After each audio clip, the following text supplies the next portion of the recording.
Mas obrigado, bom dia a todos, quase boa tarde. É um prazer estar aqui, agradeço o convite.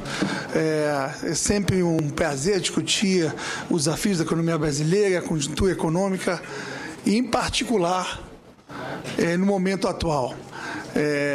Tanto o Nilson quanto o Otávio falaram de vários aspectos da economia brasileira. Eu vou ressaltar as questões que me parecem relevantes no momento atual. E o momento atual não é um momento qualquer. A gente tem, vocês têm visto os jornais, estamos 5 anos de uma das maiores crises do mundo. A última do tamanho foi na Grande Depressão. Você teve uma crise mundial desse porte. E o que a gente sabe é que a Grande Depressão ela conseguiu ser evitada, mas ela foi evitada com uma quantidade de estímulos, de, vamos dizer, penicilinas e antibióticos, que nós sabíamos que em algum momento eles iam ser retirados. E a dúvida que se tinha é o que vai acontecer quando esses estímulos, que foram necessários, fossem retirados. Isso que a gente está começando a viver em 2013.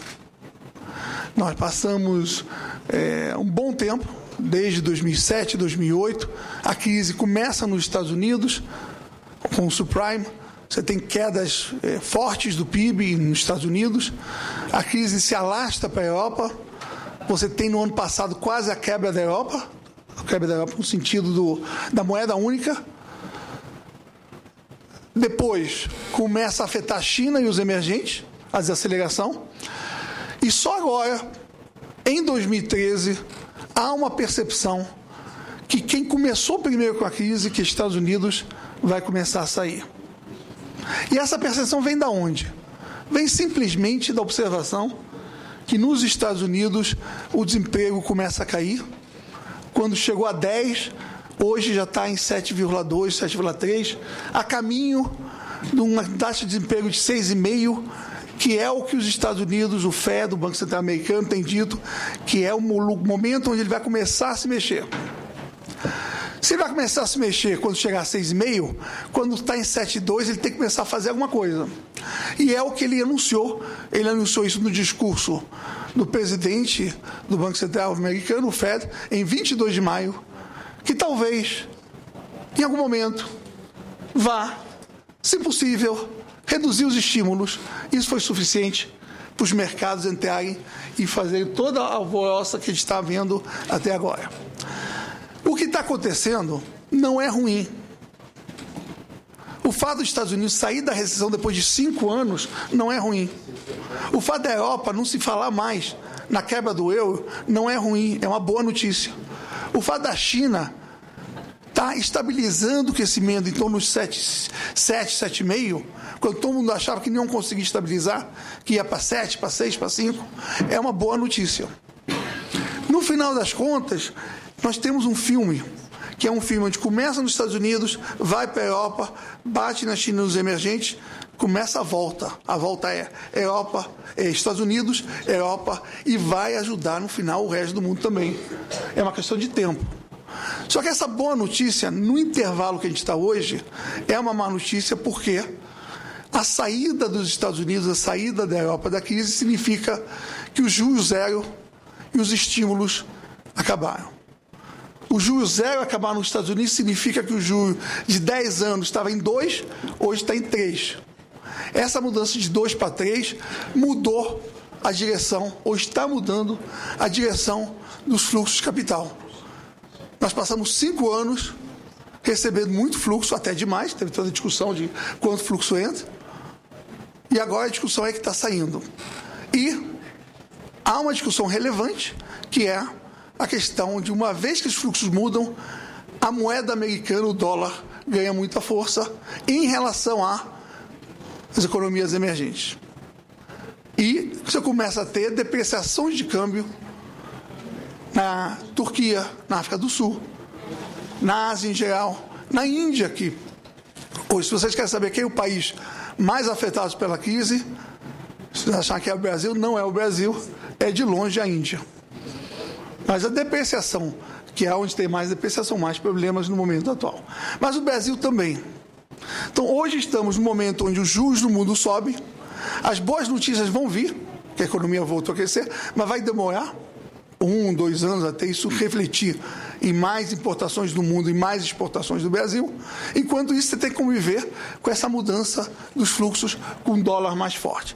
E são esses, nesse contexto, que eu vou ressaltar 4 pontos que eu acho que são da discussão da conjuntura econômica que me parece importante. Primeiro ponto.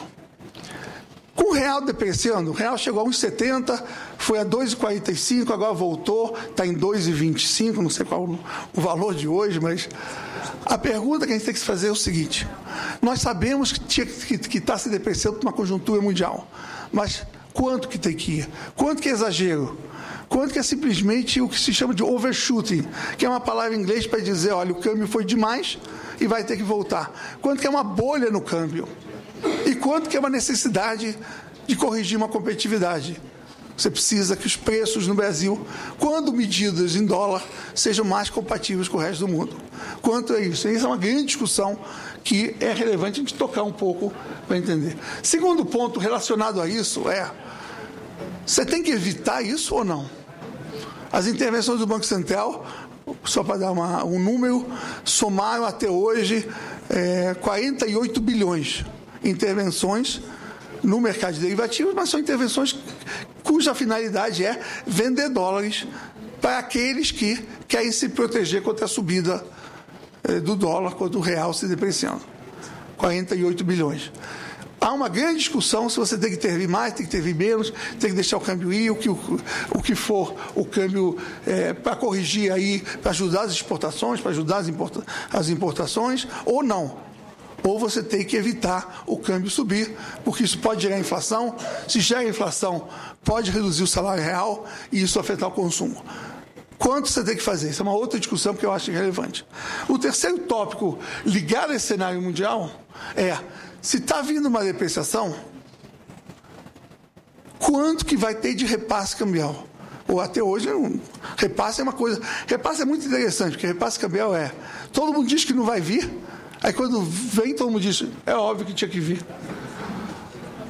Então, nós temos hoje uma discussão da inflação, que é a inflação que tem caído nos últimos 2 meses, mas está todo mundo esperando que talvez venha por causa do repasse cambial. Quanto que vai vir de fato? Qual é a discussão em relação a isso? É o terceiro tópico que eu acho muito relevante hoje. O último tópico tem a ver com, nesse cenário de crescimento mundial voltando, quando que pode ser, qual a atividade no curto prazo e qual o crescimento de mais longo prazo que a gente poderia pensar no Brasil para frente? Então, são esses 4 tópicos que eu acho relevante e eu vou passar. Competitividade, quanto que o Brasil precisa ganhar de competitividade com essa mudança no câmbio? Você deveria intervir ou não deveria intervir nisso, evitar ou não? Terceiro, qual o impacto dessa mudança aí no câmbio na inflação? E 4, qual o impacto desse novo cenário mundial no crescimento nos próximos anos, 2013, 2014, e no mais longo prazo. Então, vamos começar com o primeiro, que é competitividade. Acho que não vai ser uma surpresa para todo mundo nesses rankings que tem. Esse é um ranking do World Economic Forum, tem um ranking do Banco Mundial, tem vários rankings do Brasil. Está precisando melhorar a competitividade. Melhorar a competitividade pode ser produtividade, ou seja, as pessoas com os mesmos recursos conseguirem produzir mais, como simplesmente pode ser também ganhos através de um câmbio mais competitivo, pode te ajudar na competitividade. Se você olhar o que aconteceu desde aquele dia do 22 de maio, que é o dia que o Ben Bernanke falou, Bernanke disse, vou começar a tirar os estímulos, houve uma depreciação de todo mundo, tá vendo? Todas as moedas se depreciaram. A Índia, como eu disse, 18%, o Brasil 13%, Indonésia 13%, Turquia 13%, África do Sul 10%, todos eles com uma depreciação razoável. Se você olha desde 2007, porque a gente tem que pensar que tem alguns que foram muito e podem estar voltando. Quando você vê o movimento de moedas desde 2007, aí a depreciação do Brasil já não é tão grande comparado, por exemplo, com a Turquia, que está em 40, 43 e assim diante. Então, houve uma depreciação, foi 13% só em 2 meses, mas se você botar em contexto, não está tão longe, se você olhar o quanto que o real foi no começo e está voltando. difícil fazer a conta de quanto o Brasil está caro e o Brasil está barato. Então, eu vou fazer 3 formas que as pessoas pensam. A primeira forma é nível de preço do PIB. Há um PIB chamado PIB por PPP, paridade do poder de compra. Você tentar ajustar o PIB pelo preço de cada país, para poder comparar. Quando você compara isso, você consegue fazer uma relação de quanto que o Brasil, cesta do PIB, é comparada com o resto do mundo. Então, por exemplo, o Brasil, vocês estão vendo que ele está 2% com os preços em dólar, ou seja, em preços em termos reais, acima dos Estados Unidos. Mas, normalmente, países em desenvolvimento, países emergentes, cujas economias são emergentes, têm preços mais baratos. É normal.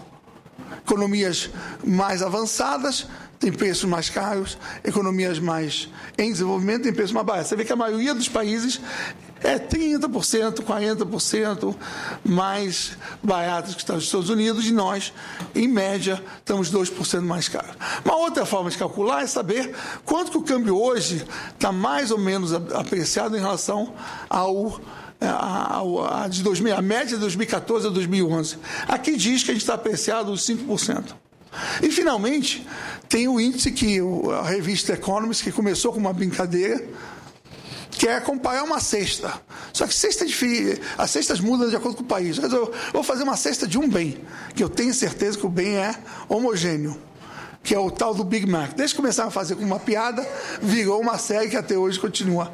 Nessa série aqui é uma brincadeira, o Big Mac do Brasil é 16% mais caro que o Big Mac no resto do mundo, enquanto os países da Índia, por exemplo, se achar um Big Mac é 67% mais barato. Então, há uma ideia de que o câmbio ele está andando, o Brasil está, quando comparado em dólar, o Brasil está mais caro. Se você olhar os custos, e aqui eu estou medindo custos de salários, os salários em dólares, você vê que também, comparado com a Índia, com a China, com o México, a Rússia, o Brasil, com a depreciação, ou seja, com essa depreciação daqui para cá, ele já ficou mais ou menos em linha em termos dos outros países emergentes. Se você colocar salário mais benefício, ele fica ainda mais alto do que no resto do mundo. Então, a pergunta qual seria o câmbio correto? Para onde poderia ir? E aí, como o Otávio falou, é muito difícil responder. Tem várias formas de calcular. Eu poderia passar aqui, eu tenho 7 minutos, poderia passar aqui 1 hora com as várias formas alternativas. Mas eu vou dizer que tem paridade de poder de compra, que seria para igualar os preços ou para igualar os salários. Você poderia pensar, dado o risco do país, qual é o câmbio que se ajusta a esse risco? Mas eu gosto dessa forma aqui. O que significa essa forma aqui? É pensar qual é o nosso déficit hoje em conta corrente. O que é um déficit conta corrente? É do balanço de pagamentos, que inclui a balança comercial, inclui também a balança de serviços, e ver quanto que hoje você está gastando mais do que está importando mais do que exportando de uma forma geral. Vocês veem que em algum momento a gente saiu de muito negativo e voltou um período longo aí de superávit, para logo depois começar a ir para o negativo, e hoje em dia você está com déficit de conta corrente em torno de 3,5%. Então, 3,5% do PIB é o nosso déficit hoje. Parece que esse déficit é elevado demais para a nova conjuntura. Se os fluxos de capital estão mudando de lado, se os Estados Unidos estão começando a subir o juro, o déficit que parecia ser muito razoável até há pouco tempo atrás, nessa nova conjuntura parece que não é mais. E aí a gente teria que pensar qual é o novo déficit que pode se financiar. Não acho que seja superávit. Por quê? Porque o Brasil precisa investir. Você tem o pré-sal, você tem vários investimentos, a poupança do Brasil é relativamente baixa. Não acho que o Brasil precisaria ir para um superávit. Qual o déficit, então? Um déficit, por exemplo, hoje em dia você tem um investimento direto, hoje é 2,5% do PIB no Brasil. 2,5% hoje. Eu diria, mesmo sendo conservador, eu diria que pelo menos 1,5% a 2% você terá de fluxo de capital nos próximos anos. Se isso é verdade, o nosso déficit deveria ajustar dos 3,5% para 1,5%. E aí eu consigo calcular qual o câmbio que levaria as exportações e as importações, na média, de acordo com o que aconteceu no passado, a chegar nesse 1,5% ao longo dos anos. Um câmbio em torno de 2,30 dá esse cálculo aqui. Aí eu já digo, olha, você pode ter outros cálculos, pode achar um outro déficit, tem várias formas de calcular. O que eu prefiro é o câmbio que nos leva a um déficit menor e que eu acho sustentável. Como eu acho sustentável entre 1,5 e 2, um câmbio de 2,30 ao longo dos anos nos leva lá, que é onde está muito próximo já dele. Um cuidado que a gente tem que ter é que câmbio, quando o câmbio se deprecia e você ganha competitividade, ele costuma puxar o salário real. Salário real, vocês estão vendo que quando o câmbio estava se depreciando para baixo, a depreciação aqui é para baixo, vocês estão vendo em 2002 que o câmbio foi a quase 4, o salário puxou para baixo porque a inflação veio junto. À medida que o câmbio foi se fortalecendo, os salários também, porque a conjuntura é melhor, o Brasil estava melhorando. Agora a gente tem o câmbio voltando e o risco é levar o salário junto. Então, esse ganho de competitividade tem que ser feito sem a inflação acompanhando, porque senão você ganha competitividade a custo de um salário menor. Isso muda o Brasil, porque muda o consumo, muda a questão da renda que foi ganha nos últimos anos. Intervenções do Banco Central. Vocês estão vendo que o Banco Central tem intervenções que hoje são na ordem de 48 bi. E a pergunta que a gente tem que se fazer é muito, é pouco? Bom, vou dar alguns dados para vocês. Primeira coisa. Hoje, essa é a nossa fotografia, como a gente está posicionado para essa mudança do mundo. Primeiro, nossa dívida externa, com proporção do PIB, é 13,8%. Então, quem disse para vocês que não tem dívida externa, tem dívida externa. Quem não tem dívida externa, em termos líquidos, é o governo, porque ele tem a linha de baixo, que é a reserva. Como as reservas são maiores que a dívida, o governo hoje tem mais ativos em dólar do que passivo e, portanto, a dívida externa líquida é negativa. Isso é um ótimo momento para começar. Nas últimas crises, dificilmente você teve essa conjuntura. Você está começando com uma inflação relativamente alta. 6,7 foi no começo, quando bateu o choque. Isso não é bom. Por quê? Porque, normalmente, países, quando tem um choque, eles deixam o câmbio subir, não precisam subir os juros, e deixa o câmbio fazer o papel, vai estimula a indústria e tira você da desaceleração. Mas se você tem problema de inflação, você tem que subir os juros. Então, essa inflação aí não é algo que nos pegou com uma inflação um pouco mais alta. Se você olhar para o lado de baixo das intervenções, vocês vão ver que eu tenho dois números. Está escrito swaps, é um nome complicado para intervenção. É intervenção no mercado derivativo. Está escrito aí 42 bilhões foi intervenção, na verdade, desde que fizeram esse slide até agora, já são 48. Isso representa hoje 13% da nossa dívida externa e 11% das reservas. Eu considero 11% das reservas absolutamente razoável. Por que 11% das reservas é razoável? Primeiro, se acumulou 370 bilhões. O custo de acumular foi bem elevado. Por quê? Porque acumular reserva, o que significa? É comprar dólar, depositar no Fed de Nova York e ganhar um juro zero. Para fazer isso, você emite título da dívida que paga 8, 9, 10. É custo alto. Você comprou um seguro, você tem que usar o seguro. Não acho que 11% seja muito, mas tem que levar em consideração que, se você for muito, em algum momento pode estar exagerado e tem que levar isso em consideração. Segundo ponto que é verdade é que, se você fizer muita intervenção, eu vou precisar de uns 3 minutos a mais para os outros tópicos, tá? Não, fique à vontade. Não, acho bom, porque senão se não for automático, manda ele para de falar. Então, eu acho que o importante é recuperar a competitividade sem gerar inflação, usando um número razoável desse seguro, que foram as reservas. Terceiro ponto é a inflação. Nós estamos com a inflação aqui, em torno de... Foi zero em julho, 0,03, foi 0,24 em agosto, em setembro já vai começar a subir um pouquinho, parece que vai perto de 0,40, e a dúvida que as pessoas têm é que se vai ter algum repasse. Eu acho que algum repasse vai ter. Se você quer pensar, por que vai ter repasse? Porque uma subida desse tamanho acaba levando os custos, muitos importados no Brasil são bem intermediários. Quando o câmbio sobe, inevitavelmente algum repasse a gente tem. A nossa discussão se o repasse é 5%, 10% total ou mais. Aqui eu tenho 7,5%. Com 7,5% dá uma inflação de em torno de 6%, que é o que o Otávio colocou na projeção dele, que é parecida com a minha. Ah, não vai ter repasse. Pode ser que não tenha, mas tem um que eu sei que já está pressionando, que é o repasse de gasolina e diesel. Esse já está batendo na porta. A média dos últimos anos dá uma defasagem de 30%. Com a queda do real e o petróleo agora, que a questão da sigla parece estar se resolvendo, a gente não sabe. Em vez da defasagem ser 30, está em diesel com 20 e pouquinho, 25, e a defasada da gasolina está caminhando para 20. De qualquer forma, é 20. Então, algum repasse tem que vir. Acho razoável ter algum repasse para não ficar muito defasado. O próximo ponto é a questão do crescimento. Vocês estão vendo que a gente tem uma estimativa que o segundo trimestre do ano, que foi um trimestre muito forte. O que é muito forte? 1,5% sobre o trimestre anterior. Nossa estimativa é 1,1%. Já é forte, veio ainda mais forte. Recuperou a economia, 1,5%. Se você tiver 1,5% 4 trimestres, dá 6% de crescimento.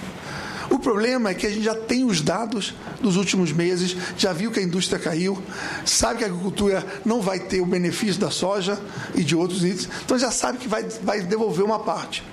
No ano, a gente acha que acaba dando perto de 2,5%, e a pergunta não é qual o impacto no curto prazo, a pergunta é, e no longo, nesse mundo que melhora? Eu acho que o mundo vai melhorar e vai ajudar o Brasil, mas quanto? Aí é difícil saber, mas um ponto muito relevante é a demografia que o Otávio colocou, o Nilson também comentou. Em termos de população jovem entrando, nós sabemos que está diminuindo e o aumento do emprego não vai ser o carro-chefe, porque o desemprego já está num patamar que provavelmente você não vai baixar muito mais. O crescimento vai vir de produtividade, ou seja, conseguir inovar, gerar, melhorar as formas, e investimento. E dentro do investimento, infraestrutura. Deixa eu mostrar para vocês o cálculo rapidinho. Você tem uma média até 2004, crescimento do Brasil de 2,2%. Nos últimos tempos subiu para 3,7%, 4%, dependendo do ano que você coloca. Você tendo aumento de produtividade, você pode chegar perto de 3%. E se você conseguir mudar o nível de investimento, hoje o Brasil investe 18% a 19% do PIB. 18% a 19% do PIB. Isso é baixo em relação aos países da Ásia, que investem 30%, mas é baixo em relação aos vizinhos. A Argentina, vocês sabem quanto investe? 25%, 26%. A Argentina. Então, nós temos que mudar o 18% para 22%, 23%. E esse vai ser o desafio. Leilões de concessão de infraestrutura. Hoje em dia, cada real investido em infraestrutura vale mais do que um. Pela repercussão que tem sobre investimento privado e no investimento privado sobre o resto da economia. Então, o último ponto que eu não queria deixar de colocar, que não é de conjuntura, mas é educação. Esse aqui é um exame do PISA, média de indicadores de matemática, ciência e leitura, um PIB, uma nota. A gente fez uma brincadeira aqui ao olhar uma nota relacionada com o crescimento. Na média, o que dá? Uma média do Brasil, a nota média da educação no Brasil hoje levaria um PIB de 2,4. Se você conseguisse puxar ele para a média, por exemplo, do Chile, o teu PIB já sobe. Espera aí que foi rápido demais. Já sobe, está pulando, mas já sobe para perto de 3%. Não tem pressa por isso. Se você conseguisse ir para a média da OECD, o PIB médio do Brasil poderia ir para 4%. Não é a conjuntura. Esse é o único slide aqui que eu não falei de câmbio, de intervenção, mas que eu não posso deixar de colocar, porque eu acho que no médio prazo e no longo prazo é isso que vai fazer o crescimento no final. Obrigado.